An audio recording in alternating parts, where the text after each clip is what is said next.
Hi friends, ಎಲ್ಲರೂ ಹೇಗಿದ್ದೀರಾ? ನಾವು ಚೆನ್ನಾಗಿದ್ದೀವಿ. ನೀವು ಚೆನ್ನಾಗಿದ್ದೀರಾ? ಹೀಗೆ ನಮ್ಮ ವಿಡಿಯೋ ನೋಡ್ತಾ ಇರಿ. ಲೈಕ್ ಮಾಡಿ, ಶೇರ್ ಮಾಡಿ, ಸಬ್ಸ್ಕ್ರೈಬ್ ಮಾಡ್ಕೊಳ್ಳಿ. ನಿಮ್ಮ ಸಪೋರ್ಟ್ ಯಾವಾಗಲೂ ಹೀಗೆ ನಮ್ಮ ಮೇಲೆ ಇರಲಿ. ಇದು ನೋಡಿ ಫ್ರೆಂಡ್ಸ್, ಹಳೆ ಕಾಲದ ರೈಸ್ ಮಾಡೋದು ಈ ರೀತಿ ಪದ್ಧತಿ. ಈಗ ಕೆಲವ್ರ ಮನೇಲೆಲ್ಲ ಹಳ್ಳಿಯಲ್ಲೆಲ್ಲ ಮಾಡ್ತಾರೆ, ಆದರೆ ಸಿಟಿಯಲ್ಲಿ ಮಾತ್ರ ಯಾರೂ ಈ ರೀತಿ ರೈಸ್ ಮಾಡೋದೇ ಇಲ್ಲ. ಏಕೆ ಅಂದರೆ ಅವ್ರಿಗೆ ಟೈಮೇ ಇರೋದಿಲ್ಲ. ಅವರು ಕುಕ್ಕರಲ್ಲಿ ಇಡ್ತಾರೆ, 5 ನಿಮಿಷಕ್ಕೆ ವಿಷಲ್ ಹೊಡಿಸ್ತಾರೆ, ಅನ್ನ ಆಗೋಯ್ತು, ಸಾಂಬಾರು ಆಗೋಯ್ತು. ಏನಿಲ್ಲ ಅಂದರೆ ಒಂದು ಅರ್ಧ ಗಂಟೆಯಲ್ಲಿ ಅವರು ಅನ್ನ, ಸಾಂಬಾರು, ಪಲ್ಯ ಎಲ್ಲ ಮಾಡಿಬಿಡ್ತಾರೆ. ಅಂದರೆ ಅದು ಅಡುಗೆ ಮಾಡೋ ರೀತಿ ಅಲ್ಲ. ಅದು ನಮಗೆ ಕಾಯಿಲೆ ಬರೋದು ಬೇಗ, ಅಂದರೆ ಬಿ ಪಿ, ಶುಗರ್ ಎಲ್ಲ ಬರುತ್ತೆ ಇದರಿಂದ. ನೋಡಿ ಫ್ರೆಂಡ್ಸ್, ಅನ್ನ ಈ ರೀತಿಯಾಗಿ ಮಾಡಬೇಕು. ಇದು ಹಿಂದಿನ ಹಳೇ ಕಾಲದ ರೆಸಿಪಿ ಇದು. ಈಗಲೂ ನಮ್ಮ ಹಳ್ಳಿಯಲ್ಲೆಲ್ಲ ಕೆಲವ್ರ ಮನೆಯಲ್ಲೆಲ್ಲ ಇದೇ ಥರನೇ ರೈಸ್ ಮಾಡಿ ಇಡ್ತಾರೆ. ಅಂದರೆ ಈಗ ನಮ್ಮ ಮನೇಲಿ ಎಷ್ಟು ಜನ ಇರ್ತೀವಿ ಅಷ್ಟು ಜನಿಗೆ ಮಧ್ಯಾಹ್ನಕ್ಕಾಗಷ್ಟು ರೈಸನ್ನ ಮಾಡಿಟ್ಬಿಡ್ತೀವಿ ಬೆಳಿಗ್ಗೆನೇ, ಮತ್ತು ಉಳಿದಿದ್ದು ಸಂಜೆಗಾಗುತ್ತೆ. ಒಂದು ವೇಳೆ ಯಾರಾದರೂ ಬಂದ್ರೂ ಅದು ಅನ್ನ ರೈಸ್ ಜಾಸ್ತಿ ಮಾಡಿರ್ತೀವಲ್ಲ, ಅದು ಅವರಿಗಾಗುತ್ತೆ. ಈಗೇನಾದ್ರು ಒಂದಿಬ್ಬರು ಬಂದರೆ ನಮ್ಗೆ ರೈಸ್ ಹೆಚ್ಚಿಗೆ ಮಾಡಿರ್ತೀವಿ ನಾವು, ಅದು ಉಳಿದ್ರೆ ಸಂಜೆ ಊಟ ಮಾಡ್ತೀವಿ ನಾವು. ಮತ್ತು ಈ ರೀತಿ ಮಾಡೋದ್ರಿಂದ ಬಿ ಪಿ, ಶುಗರ್ ಎಲ್ಲ ಬರೋದಿಲ್ಲ. ಮತ್ತು ಏಜ್ ಆದವರಿಗೆಲ್ಲ ಈ ರೀತಿ ಮಾಡಿ, ಅಂದರೆ 40 ವರ್ಷ ಮೇಲ್ಪಟ್ಟವರಿಗೆ ಈ ರೀತಿಯಾಗಿ ಮಾಡಿರೋ ರೈಸೇ ಕೊಡಬೇಕು. ಅಂದರೆ ಎಲ್ಲರೂ ಇದೇ ರೀತಿ ರೈಸೇ ಊಟ ಮಾಡಬೇಕು ಅಂತ ಇರೋದು. ಅಂದರೆ ಈಗೆಲ್ಲ ಕೆಲವರೆಲ್ಲ ಮಾಡೋದಿಲ್ಲಲ್ಲ, ಪೇಟೆಲೆಲ್ಲ ಕುಕ್ಕರಲ್ಲೇ ಮಾಡ್ತಾರೆ. ಅಂದರೆ ಅವರೆಲ್ಲ ಸುಲಭವಾಗಿ ಗ್ಯಾಸಲ್ಲೂ ಈ ರೀತಿ ಮಾಡ್ಬೋದು. ನಾನು ಗ್ಯಾಸಲ್ಲೂ ಮಾಡ್ತೀನಿ ಒಂದೊಂದು ಸಲ. ನನಗಿಲ್ಲಿ ಕಟ್ಟಿಗೆ ಸೌದೆ ಎಲ್ಲ ಚೆನ್ನಾಗಿ ಸಿಗುತ್ತೆ, ಒಲೆಯಲ್ಲೇ ಮಾಡ್ತೀನಿ ನಾನು ಜಾಸ್ತಿ. ಗ್ಯಾಸಲ್ಲೆಲ್ಲ ಮಾಡೋದಿಲ್ಲ ನಾನು ಬೆಳಗ್ಗೆನೇ ರೈಸ್ ಮಾಡಿ ಇಟ್ಬಿಡ್ತೀನಿ. ಈಗ ನೋಡಿ ಫ್ರೆಂಡ್ಸ್, ಮಾಡ್ತಾಯಿದ್ದೀನಿ. ನಾನೀಗ ಟೀ ಮಾಡಿ ಇಟ್ಟಿದ್ದೀನಿ ಕುಡಿಲಿಕ್ಕೆ ಅಂತ, ಬೆಲ್ಲದ ಟೀ ಇದು.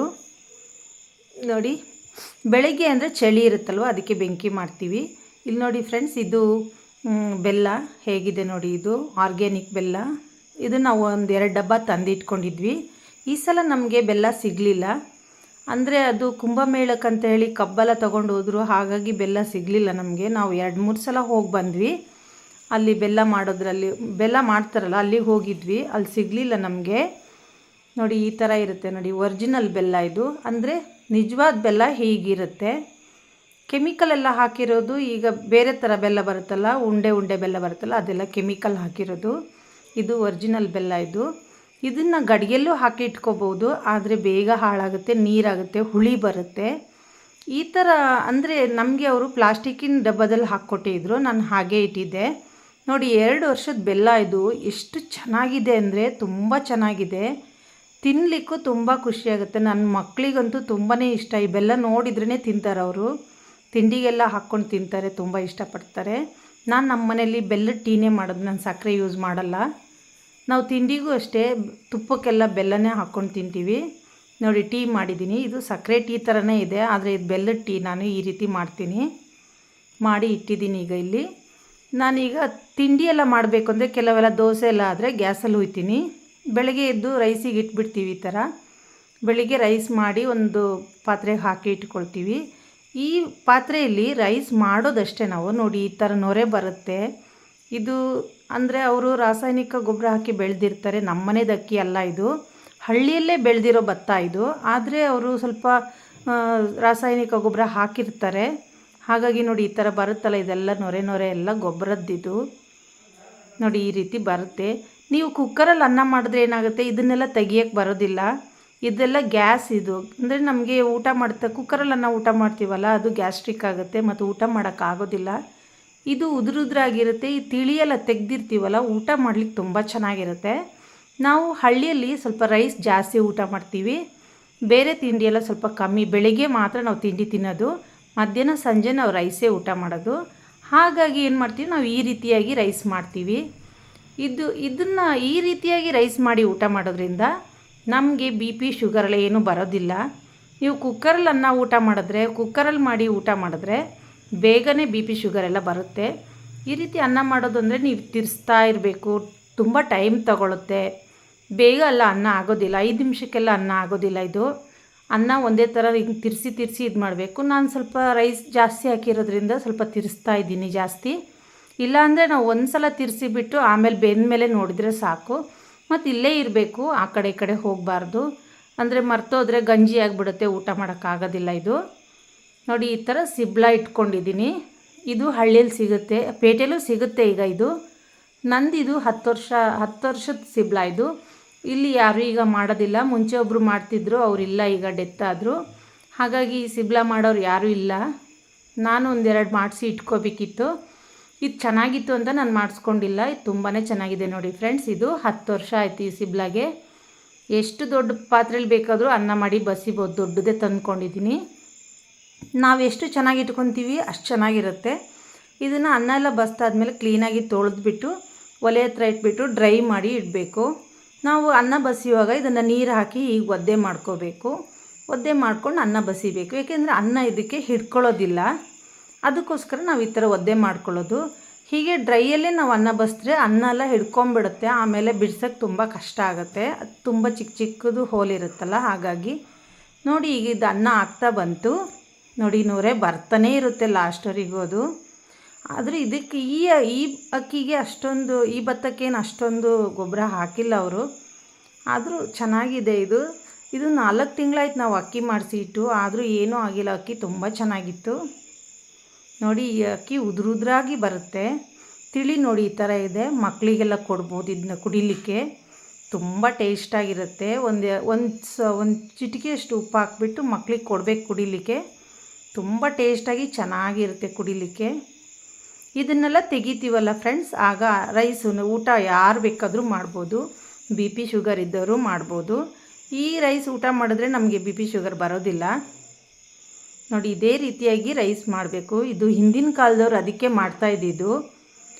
ಅವ್ರು ಇದೇ ರೀತಿಯೇ ಮಾಡ್ತಾಯಿದ್ದಿದ್ದು. ಸಿಬ್ಲ ಇರ್ತಿತ್ತು ಈ ಥರ ಎಲ್ಲ. ಇದು ಇನ್ನೊಂದು ಬರುತ್ತೆ, ಇದು ಮರದ್ದಿದೆ, ನಮ್ಮ ಮನೇಲಿ ಇದೆ. ಅದು ನಾನೆಲ್ಲೋ ಕಟ್ಟಿ ಇಟ್ಬಿಟ್ಟಿದ್ದೀನಿ.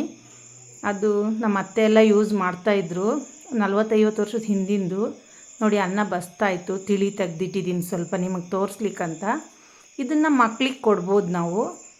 ನೋಡಿ ಹೇಗಿದೆ ಅಂತ. ಕುಡಿಲಿಕ್ಕೆ ತುಂಬ ಚೆನ್ನಾಗಿರುತ್ತೆ. ನನ್ನ ಮಕ್ಕಳು ಕುಡಿತಾ ಇರ್ತಾರೆ ಯಾವಾಗಲೂ ಇದನ್ನು. ನೋಡಿ ಫ್ರೆಂಡ್ಸ್, ಈ ಥರ ಬಸ್ತಿದ್ದೀನಿ.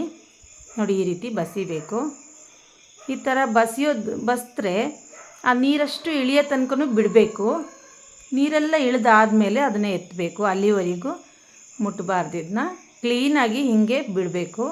ಆದರೆ ಇನ್ನೊಂದು ಈ ಥರ ದೊಡ್ಡದೊಂದು ಪಾತ್ರೆ ಇಟ್ಕೋಬೇಕು ನೀವು. ಇದು ನಮ್ಮ ಮನೆಯಲ್ಲಿ ಹಸುಗಳಿರೋದ್ರಿಂದ ಈ ಥರ ದೊಡ್ಡದೊಂದು ಪಾತ್ರೆ ಇಟ್ಕೊಂಡಿದ್ದೀನಿ. ಇದರಲ್ಲಿ ನಾನು ಬೆಳಗ್ಗೆ 1 kg, ಸಂಜೆ 1 kg ದನಗಳಿಗೆ ಅಂತ ಒಂದು ಗಂಜಿ ಬೇಯಿಸ್ತೀವಿ ನಾವು. ಈಗ ಇದು ಅನ್ನ ಬಸ್ತಲ್ಲ ಆದಮೇಲೆ ಇದಕ್ಕೆ 1 kg ಅಕ್ಕಿ ಹಾಕ್ಬಿಟ್ಟು ಗಂಜಿ ಬೇಯಿಸಿ ಇಡಬೇಕು ಇದರಲ್ಲಿ. ಸಂಜೆ ಅವು ಬಂದ ತಕ್ಷಣ ಅವ್ರಿಗೆ ಕೊಡೋಕ್ಕೆ, ಮತ್ತು ಸಂಜೆ ಬೇಯಿಸಿಟ್ಟು ಬೆಳಿಗ್ಗೆ ಕೊಡ್ತೀವಿ. ಆ ಥರ ಮಾಡ್ತೀವಿ. ಅದಕ್ಕೋಸ್ಕರ ಇಷ್ಟು ದೊಡ್ಡ ಚರ್ಗಿ ಇಟ್ಕೊಂಡಿದ್ದೀವಿ. ಅಂದರೆ ಅದಕ್ಕೆ ನಾವು ಪಾತ್ರೆ ದೊಡ್ಡದು ಇಟ್ಕೊಂಡಿದ್ದೀವಿ. ನನಗೆ ಅನ್ನ ಬಸಿಲಿಕ್ಕೆ ತುಂಬ ಚೆನ್ನಾಗಾಗುತ್ತೆ. ಇನ್ನೊಂದು ಥರ ಇತ್ತು ಆವಾಗೆಲ್ಲ, ಅನ್ನ ಬಸಿಯ ಮರ್ಗಿ ಅಂತಲೇ ಇರ್ತಿತ್ತು. ಅದು ತುಂಬ ಚೆನ್ನಾಗಿರ್ತಿತ್ತು. ಈಗ ಆ ಥರ ಎಲ್ಲ ಇಲ್ಲ. ನಾವು ಈ ಥರದ್ದೇ ಇಟ್ಕೊಂಡ್ಬಿಟ್ಟಿದ್ದೀವಿ ಈಗ. ಮೊದಲೆಲ್ಲ ಅನ್ನ ಬಸಿಯೋಕ್ಕೆ ಬೇರೆ ಥರ ಬರ್ತಿತ್ತು. ನೋಡಿ ಫ್ರೆಂಡ್ಸ್, ರೈಸನ್ನೆಲ್ಲ ಈ ಥರ ಹಾಕಿಟ್ಟಿದ್ದೀನಿ. ಅಂದರೆ ನಾನು ಆ ಪಾತ್ರೆಯಲ್ಲಿ ಇಡೋದಿಲ್ಲ. ಅದು ಅಲ್ಯೂಮಿನಿಯಂ ಪಾತ್ರೆ, ಅದರಲ್ಲಿ ಇಡಬಾರ್ದು. ನಾನು ಅದರಲ್ಲಿ ಇಡೋದಿಲ್ಲ. ನಾನು ಈ ಥರ ಒಂದು ಸ್ಟೀಲಿನ ಪಾತ್ರೆ ಇಟ್ಕೊಂಡಿದ್ದೀನಿ. ಅದು ಅಷ್ಟು ರೈಸ್ ಮಾಡಿದ್ನಲ್ಲ ನೋಡಿ, ಇದರಲ್ಲಿ ಇದ್ದಿದ್ದು ಅಷ್ಟು ರೈಸ್ ತೆಗೆದು ಅದಕ್ಕೆ ಹಾಕಿದ್ದೀನಿ. ನಾನು ಅನ್ನ ಬಸ್ದ ತಕ್ಷಣವೇ ಇದಕ್ಕೆ ಹಾಕ್ಬಿಡ್ತೀನಿ. ಸ್ವಲ್ಪ ಇದು ಬಿಸಿ ಇದ್ದಾಗಲೇ ಮುಚ್ಚಬಾರ್ದು ಪ್ಲೇಟೆಲ್ಲ, ಹಾಗೇ ಇಡಬೇಕು. ಸ್ವಲ್ಪ ಆವಿ ಎಲ್ಲ ಹೋಗಿ ಆದಮೇಲೆ, ಅಂದರೆ ಬಿಸಿ ಇದ್ದಾಗ ಮುಚ್ಚಿದರೆ ಒಂಥರ ಆಗುತ್ತೆ. ಇದು ಸ್ವಲ್ಪ ಹೊತ್ತು ಬಿಟ್ಟು, ಸ್ವಲ್ಪ ತಣಿಯಕ್ಕೆ ಬಿಟ್ಟು ಆಮೇಲೆ ಪ್ಲೇಟ್ ಮುಚ್ಚಬೇಕು. ಆಗ ರೈಸ್ ಏನೂ ಆಗೋದಿಲ್ಲ, ಚೆನ್ನಾಗಿರುತ್ತೆ. ಇದು ಸಂಜೆವರೆಗೂ ಊಟ ಮಾಡ್ಬೋದು, ಚೆನ್ನಾಗೇ ಇರುತ್ತೆ. ಬೆಳಿಗ್ಗೆ ಹೇಗೆ ಮಾಡಿರ್ತೀವೋ ಹಾಗೇ ಇರುತ್ತೆ. ನೋಡಿ ಆ ಪಾತ್ರೆಯಲ್ಲಿ ಇಡಬಾರ್ದು. ಅದು ಅಲ್ಯೂಮಿನಿಯಂ ಪಾತ್ರೆ. ಸ್ಟೀಲಿನ ಪಾತ್ರೆಗೆ ಹಾಕಿ ಇಟ್ಕೋಬೇಕು, ಇಲ್ಲ ಮಣ್ಣಿನ ಪಾತ್ರೆಗೆ ಹಾಕಿ ಇಟ್ಕೋಬೋದು. ನಮಗೆ ಅದು ಎತ್ತಕ್ಕೆ ಮಾಡೋಕ್ಕೆ ಕಷ್ಟ ಆಗುತ್ತೆ ಅಂತೇಳಿ ನಾನು ಸ್ಟೀಲಿನ ಪಾತ್ರೆಗೆ ಹಾಕಿ ಇಟ್ಕೊತಾ ಇದ್ದೀನಿ. ಆ ಪಾತ್ರೆನ ಅನ್ನ ಮಾಡೋಕ್ಕಷ್ಟೇ ಯೂಸ್ ಮಾಡ್ತೀನಿ ನಾನು. ಮಣ್ಣಿನ ಗಡಿಗೆಯಲ್ಲೂ ಅನ್ನ ಮಾಡ್ಬೋದು. ಅಂದರೆ ಅದೇನಾಗುತ್ತೆ ಅಂದರೆ ನಮ್ಗೆ ಬಸಿಲಿಕ್ಕೆ ತುಂಬ ಕಷ್ಟ ಆಗುತ್ತೆ, ತುಂಬ ಬಿಸಿ ಆಗುತ್ತೆ. ನಾನು ಮಾಡಿದ್ದೆ ಕಷ್ಟ ಆಯಿತು ನನಗೆ, ಒಡೆದೋಗ್ಬಿಡುತ್ತೆ ಆಮೇಲೆ ಕೈ ಜಾರಿದ್ರೆ. ಅದಕ್ಕೆ ನಾನು ಮಾಡಲಿಲ್ಲ. ನೋಡಿ ಈ ರೀತಿಯಾಗಿ ಮಾಡಿ ಊಟ ಮಾಡಿದ್ರೆ ವಯಸ್ಸಾದವರಿಗೂ ಒಳ್ಳೆಯದು, ನಮಗೂ ಒಳ್ಳೆಯದು, ಎಲ್ಲರಿಗೂ ಒಳ್ಳೆಯದು. ಇದು ಆರೋಗ್ಯಕ್ಕೆ ತುಂಬ ಒಳ್ಳೆಯದಾದ ರೈಸ್ ಇದು. ಇದೇ ಥರ ಊಟ ಮಾಡಬೇಕು ಅಂತಿರೋದು. ಈಗ ಎಲ್ಲ ಹಾಗೆ ಮಾಡೋದಿಲ್ಲ ಯಾರನ್ನು. ಫ್ರೆಂಡ್ಸ್, ಈ ವಿಡಿಯೋ ಇಷ್ಟ ಆದರೆ ನೀವೆಲ್ಲರೂ ಲೈಕ್ ಮಾಡಿ, ಶೇರ್ ಮಾಡಿ, ಸಬ್ಸ್ಕ್ರೈಬ್ ಮಾಡ್ಕೊಳ್ಳಿ. ಎಲ್ಲರೂ ವಿಡಿಯೋ ನೋಡ್ತಾ ಇದ್ದೀರಾ, ಸಬ್ಸ್ಕ್ರೈಬ್ ಮಾಡ್ಕೊತ ಪ್ಲೀಸ್ ಎಲ್ಲರೂ ಸಬ್ಸ್ಕ್ರೈಬ್ ಮಾಡ್ಕೊಳ್ಳಿ. ಈ ರೆಸಿಪಿ ಹೇಗಿದೆ ಅಂತ ಹೇಳಿ. ತುಂಬ ಹಳೇ ಕಾಲದ ರೆಸಿಪಿ. ಈಗ ಕೆಲವರೆಲ್ಲ ಮಾಡ್ತಾ ಇದ್ದೀರಾ, ಕೆಲವರೆಲ್ಲ ಮಾಡ್ತಾಯಿಲ್ಲ. ನೋಡಿ, ಇದು ಸ್ವಲ್ಪ ತಣ್ಣದ ಮೇಲೆ ಈ ಥರ ಮುಚ್ಚಬೇಕು. ನಾನೊಂದು 5 ನಿಮಿಷ ಬಿಡ್ತೀನಿ ಹಾಗೆ, ಆಮೇಲೆ ನಾನು ಮುಚ್ತೀನಿ. ಅಲ್ಲಿವರೆಗೆ ಮುಚ್ಚೋದಿಲ್ಲ. ನಿಮಗೆ ತೋರ್ಸೋಕ್ಕೆ ಅಂತ ಪ್ಲೇಟ್ ಮುಚ್ಚಿದಷ್ಟೇ ನಾನು. ನೀವು ಪ್ಲೇಟ್ ಮುಚ್ಚಿ ಎಲ್ಲಿ ಬೇಕಾದರೂ ಇಟ್ಕೋಬೋದು. ಎಲ್ಲರಿಗೂ ಧನ್ಯವಾದಗಳು.